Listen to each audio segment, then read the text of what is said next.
Chandigarh administration UT ने सानू permission देती है for holding elections of Punjab university student council for the year 2023-24 ਦੇ ਲਈ इलैक्शन ਜਿਹੜੇ ਹੈ ਉਹ 6 सितंबर 2023 ਨੂੰ होंगे।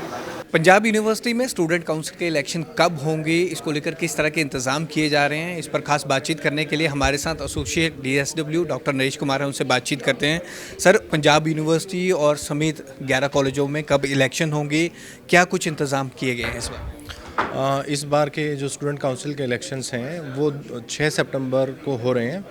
और इस बार पंजाब यूनिवर्सिटी कैंपस के लिए हमने सिक्योरिटी पर्सनल और पुलिस फोर्स के साथ में एक मीटिंग की थी पहले भी, और पुलिस फोर्स अपने लेवल पे एक ड्रिल करके रिक्वायरमेंट भी एसेस करती है कि कितने पुलिस सिक्योरिटी की ज़रूरत पड़ती है, और अकॉर्डिंगली हमारे सिक्योरिटी स्टाफ और चीफ यूनिवर्सिटी सिक्योरिटी को भी हमने रिक्वेस्ट की है कि वो भी मुस्तैद रहें। और इन सब से मिलके ही जो गेट्स पे एंट्री है जिसमें आउटसाइडर्स को बैन करने की हमने बात कही है कि आउटसाइडर्स की एंट्री हमें नहीं अलाउ करनी है इसमें, और 4 व्हीलर्स भी अलाउ नहीं होंगे आउटसाइडर्स के, स्टिकर्स प्रिंटेड मटेरियल्स वो भी अलाउड नहीं रहेगा, और एज़ पर लिंक दो गाइडलाइंस हम ये इलेक्शन कराएंगे। सर, 6 सितंबर को ये इलेक्शन होंगे, उसके बाद काउंटिंग कैसे चलेगी, नॉमिनेशन कब तक फिल कर सकते हैं, इसको लेकर क्या करें? नॉमिनेशन फ़ाइल करने की जो डेट है वो 31 अगस्त है और 9:30 से 10:30 के बीच में रिस्पेक्टिव डिपार्टमेंट्स में होगी। उसके बाद में उसकी स्क्रूटनी होगी उसी दिन, और जो कैंडिडेट है जिसने 30 अगस्त तक जो अपनी attendance requirement as per link 75% पूरी की हैं उनको ही एलिजिबल किया जाएगा उसके अंदर। और उसके बाद जो डेट ऑफ इलेक्शन है 6 सितंबर, उस दिन 2 अलग अलग बैलेट बॉक्सेज होंगे, उसमें एक ऑफिस बियरर के लिए होगा, एक डिपार्टमेंटल रिप्रेजेंटेटिव के लिए होगा। तो जो डिपार्टमेंटल रिप्रेजेंटेटिव है उसकी काउंटिंग डिपार्टमेंट लेवल पे होगी, और जो ऑफिस बियरर हैं उनके सबके बैलेट बॉक्सेज हम जिम्नेजियम हॉल में मंगाएंगे, और जिम्नेजियम हॉल के अंदर सब ऑफिस बियरर की वोटों की काउंटिंग होगी, और रिजल्ट भी उसी दिन जिम्नेजियम हॉल में डिक्लेयर किया जाएगा।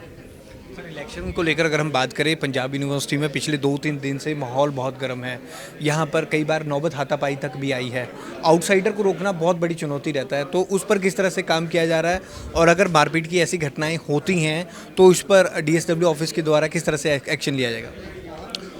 ये जो काफ़ी जब इलेक्शन नज़दीक आते हैं तो इस तरह की घटनाएं बढ़ जाती हैं, और क्योंकि हमारा जो लोकेशन है कैंपस का उसमें जो गेट्स की पोजीशन है वो मेन रोड के बिल्कुल साथ हैं और बहुत ही कंजस्टेड हो जाता है। अगर सिक्योरिटी पर्सनल गाड़ी को चेक करते हैं, गेट नंबर 1 हो या 2 या 3 हो, तो उसमें बाहर जाम की सिचुएशन आ जाती है। फिर उसका फ़ायदा उठा के कुछ आउटसाइडर जो हैं अपनी गाड़ियाँ अंदर भी ले आते हैं। लेकिन जब हमारे साथ पुलिस सिक्योरिटी के साथ में सिक्योरिटी स्टाफ के साथ में पुलिस वाले भी इन्वॉल्व होंगे तो मुझे लगता है उसको बेहतर तरीके से हम कंट्रोल कर पाएंगे, और जो भी ऐसी घटनाओं में जो मारपीट की घटनाएं जिस तरह से अगर कोई सामने आती है तो उस पर तुरंत पुलिस जो है वहाँ पे कार्रवाई करेगी। सर, इस तरह की बात भी इस बार कही जा रही थी, अगर कोई पार्टी छात्र संघ कुछ लड़ाई मुद्दे ज़्यादा होते हैं तो उनका कैंसिल भी किया जा सकता है, ऐसा भी कुछ प्रावधान? ये क्योंकि हम किसी भी पार्टी को रिकॉग्नाइज़ नहीं करते हैं, जो इलेक्शन है स्टूडेंट काउंसिल के वो कैंडिडेट के बेस से हैं, तो जो कैंडिडेट अगर इन्वॉल्व होता है तो उस पर लिंक 2 कमेटी के हिसाब से हम एक्शन लेंगे। उसके लिए एक अलग से कमेटी बनाई जाएगी, और वो कमेटी ही डिसाइड करती है कि उसको क्वांटम ऑफ पनिशमेंट क्या देनी है, क्या उसका कैंडिडेचर डिक्लेयर मतलब कैंसिल करना है या फिर कोई और पनिशमेंट देनी है। तो वो सब कमेटी के रिकमेंडेशन के बाद ही देखा जाएगा कि उसने किस तरह की जो है क्या कहते हैं उसको, ज़्यादा बड़ा या ज़्यादा छोटा, किस लेवल का उसने इन्वॉल्वमेंट है या किस तरह की उसकी बाकी गतिविधियों में और इन्वॉल्वमेंट पाई जाती है, उसके हिसाब से होगा।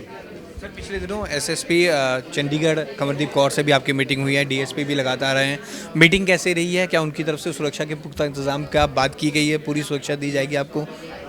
जी हाँ, सबसे पहले तो इलेक्शन प्रोसेस जब हमारा स्टार्ट होता है तो पुलिस से ही रिक्वेस्ट दी जाती है कि हम किस दिन को करा सकते हैं, और वो अपना देखते हैं किसी उस दिन कोई वीआईपी मूवमेंट वगैरह नहीं है और पुलिस फोर्स को यहाँ पे डिप्लॉय कर सकते हैं। तो हमने एसपी से भी मीटिंग की है, डीएसपी से भी की है, और उसके बाद ही उन्होंने आश्वासन दिया है कि आप 6 सितंबर को जो है इलेक्शन करा सकते हो, और उनके एनओसी के बाद ही ये यूटी एडमिनिस्ट्रेशन ने हमें परमिशन दी है, और उसके बाद ही आज हमने इलेक्शन को डिक्लेयर किया है। यूनिवर्सिटी के जितने भी गेट हैं विदाउट आईडी कार्ड एंट्री बिल्कुल बंद हो गई है आज से, जिस तरह से कोड ऑफ कंडक्ट आज से लागू हो गया? बिल्कुल strictly as per ID card तो नहीं कहा जा सकता, क्योंकि यहाँ पे हमारा रेजिडेंशियल एरिया भी है और मार्केट भी है। लेकिन जहाँ तक पॉसिबल होगा तो हम सिर्फ आईडी कार्ड वालों को ही अलाउ करेंगे, और ऐसे ही निर्देश हम अपने सिक्योरिटी स्टाफ को गेट पे देंगे। पिछले दिनों यूनिवर्सिटी कैंपस में अलग अलग जगह सीसीटीवी कैमरे लगाए जा रहे थे, चाहे स्टूडेंट सेंटर की हम बात करें, वो कैमरे पूरी तरह से लग गए हैं, पूरी तरह से निगरानी की जा रही है। हाँ जी, प्राइमरी एक लेवल पे जिस जगह पे हमें लग रहा था कि यहाँ पे ज़्यादा स्टूडेंट्स का इन्वॉल्वमेंट रहता है और ज़्यादा इकट्ठे होते हैं, उन जगह पे हमने कैमरे लगा दिए हैं। और ऐसी कोई और लोकेशन जो आइडेंटिफाई की जाएगी जहाँ पे कोई इनके आपस में झड़प होने की संभावना रहती है, उन सभी जगहों पे भी कैमरे इंस्टॉल कर दिए जाएंगे। तो पंजाब यूनिवर्सिटी समेत चंडीगढ़ के 11 कॉलेजों में इलेक्शन का ऐलान हो गया। 6 सितंबर को ये इलेक्शन हो गए। किस तरह के इंतजाम किए गए हैं, क्या इस बार नया होगा, इसकी पूरी जानकारी दी डॉक्टर नरेश कुमार ने। कैमरामैन रजत के साथ भगवत सिंह, पंजाब केसरी, जगबानी टीवी, चंडीगढ़।